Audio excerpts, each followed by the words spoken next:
समिति बाड़मेर ई क्लासेज में आपका हार्दिक स्वागत है। आज हम कक्षा तृतीय विषय नैतिक शिक्षा अध्याय 17 में पाठ है मातृ पितृ भक्ति की कहानी हम सुनेंगे। इतने में चित्कार सुनकर के राजा दशरथ वहां से दूर पड़े।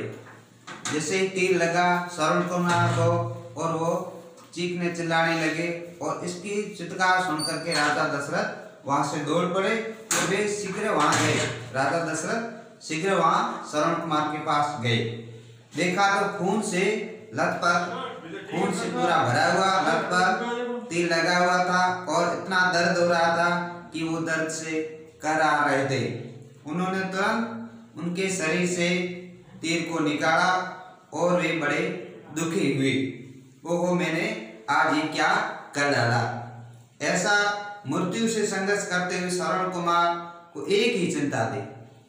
जैसे ही तीर लगा श्रवण कुमार को और वो मृत्यु से पहले इतने कराह रहे दर्द से कि उनको एक ही चिंता लगी थी कि मेरे प्यासे माता पिता को पानी कौन पिलाएगा। तो उसके माता पिता बहुत प्यासे थे श्रवण कुमार के। अंतिम क्षण में राजा दशरथ से केवल इतना ही कहा, समीपी मेरे प्यासे माता पिता प्यास उनकी बुझाए। हे राजन, मेरे समीप ही माता पिता बैठे हैं और उनकी ये पानी जल ले जा करके उनकी प्यास आप बुझा देना। फिर श्रवण तू धन्य है। राजा दशरथ ने कहा, श्रवण तू धन्य है, तेरी भक्ति धन्य है, तेरी माता पिता की भक्ति धन्य है, तू सदैव हमेशा अमर रहेगा। राजा दशरथ के मुख से ये वचन निकल पड़े।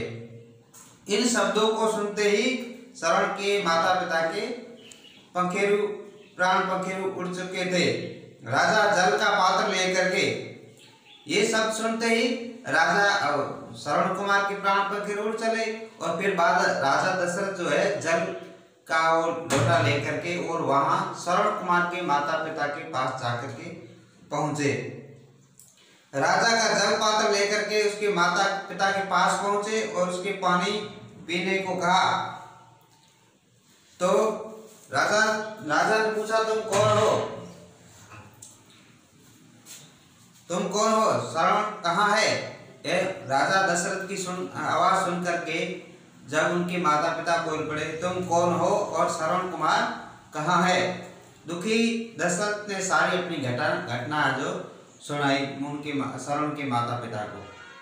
घटना सुनते ही वे दुख से छटपटाने लगे और उनको बड़ा दुख हुआ और वे बोल पड़े, राजन, हमारी आंखों की ज्योति था श्रवण कुमार, उसके बिना हम भी जीवित नहीं रह सकेंगे।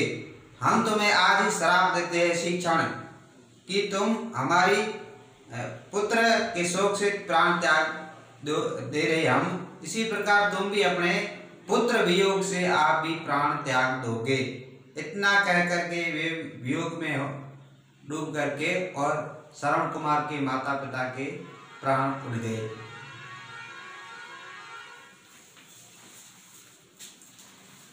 इसी प्रकार प्रश्न नंबर 1, चित्कार सुनकर के कौन दौड़ पड़े? उत्तर है, चित्कार सुनकर के राजा दशरथ वहां से दौड़ पड़े। किसके माता पिता प्यासे थे? श्रवण कुमार के माता पिता प्यासे थे। इसी प्रकार एक पहला और दूसरा प्रश्न करना है और गृह कार्य में प्रश्न नंबर 3, अंतिम क्षण में राजा दशरथ से क्या कहा? इस प्रकार ये प्रश्न जो है आपको गृह कार्य के रूप में करना है।